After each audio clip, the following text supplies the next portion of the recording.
coronavirus doesn't surprise God. He saw it way beforehand. In fact, I really believe, gang, you better get ready. Because if the Lord doesn't come back soon, this might just be the start of a lot of things like this. Because the birth pains, they go faster and faster and faster. But don't be discouraged. Don't be discouraged. Look at Luke 21:36. But keep on the alert at all times, praying that you may have strength to escape all these things that are about to take place and to stand before the Son of Man. Now, this is a verse we'll cover later on in our study, maybe next week if we continue. But he says, don't let it get to you. See, one of the tricks of the devil, and this is for you, a lot of you out there, he tries to get you to not live one day at a time, but always looking ahead. What if this happens, or what if this doesn't happen? I don't know who I'm talking to, but right now, I take authority over this lie from the devil and this strategy of the devil that has you looking at things down the road that might not even ever happen.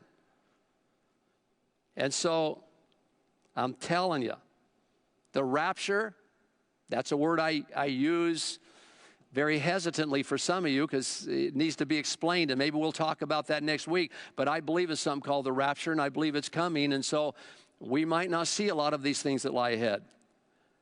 Psalms 91. And I want you to say with me at home or wherever you're at, this is the word of the Lord. Say with me, this is the word of the Lord. Say it again. This is the word of the Lord. Now look at Psalms 91, 1 through 3. Then it says, 91, 1 through 3. He who dwells in the shelter of the Most High will abide in the shadow. Now look at that shadow. When you're in the shadow of something, you're really close. So if you abide in the Lord, that's doing your devotions, reading and praying, the shadow of God Almighty will be right over you. It means He's going to be very close to you. And I will say to the Lord, my refuge and my fortress, my God in whom I trust. For it is He who delivers you from the snare of the trapper. And what does He deliver you from? Deadly pestilence. Now look at the word deliver in the Greek. In fact, I didn't put it up for you. I guess I did. In the Hebrew, excuse me, not the Greek, it says the power of one entity over the power of another.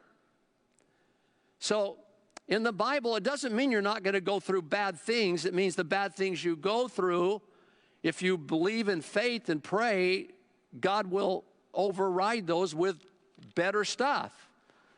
Now, look at verse 5 through 11 in Psalms 91. You will not be afraid of the terror by night. I rebuke fear right now. I don't know why, but there's so many people out there that are obsessed with fear right now. You go to the grocery store, you're afraid. You go to Home Depot, you're afraid. Somebody hugs you and you don't sleep for a week thinking, I've got it, I've got it. It says if you abide in the Lord, you will not be afraid of the terror by night or of the arrow that flies by day. You won't be afraid of the pestilence that stalks in darkness or the destruction that lays waste at noon. 1,000 may fall at your side and 10,000 at your right hand, but it shall not approach you. You'll only look on it with your eyes and see the recompense of the wicked. For you have made the Lord my refuge, even the Most High your dwelling place. Now what does that say? We're dwelling with Him. No evil will befall you, nor will any plague come near your tent. For He'll give His angels charge concerning you to guard you in all your ways. I love it. Now, I'm not saying at all that Christians won't go through adversity. I've never preached that in my life. I'm just saying that some of us might get sick. Some of us might lose our jobs. We might lose a lot of things. And I'm just saying to you that God's power is greater than anything we lose. And if we'll wait on Him and pray and seek Him, He has the power to override that stuff with His grace. Now, no matter what we're going through, three things will always be true. Number one is, God said He'd give us grace in the time of need. He didn't say He would give it before or after. He said, in the time of need, I'll give you grace. And God very often wants to give people grace through us. I wished every day you'd get up. Maybe sing a song that I used to sing. When I was really young in the Lord, I'd get up and say, my hands belong to you, Lord, my hands belong to you.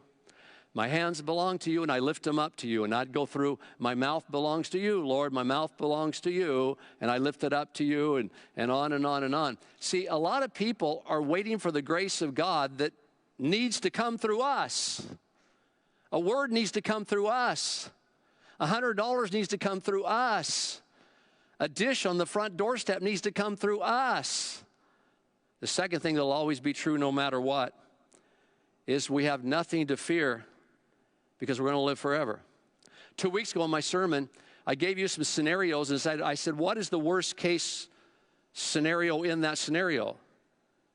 And we came to the same conclusion every time. It's death. And when a Christian dies, where does he go? He goes to heaven. So the worst case scenario is going to heaven, right? And the third thing that will always be true no matter what is God said he would never leave us nor forsake us. And he's with you right now in the trial. Look at verse 12 through 15.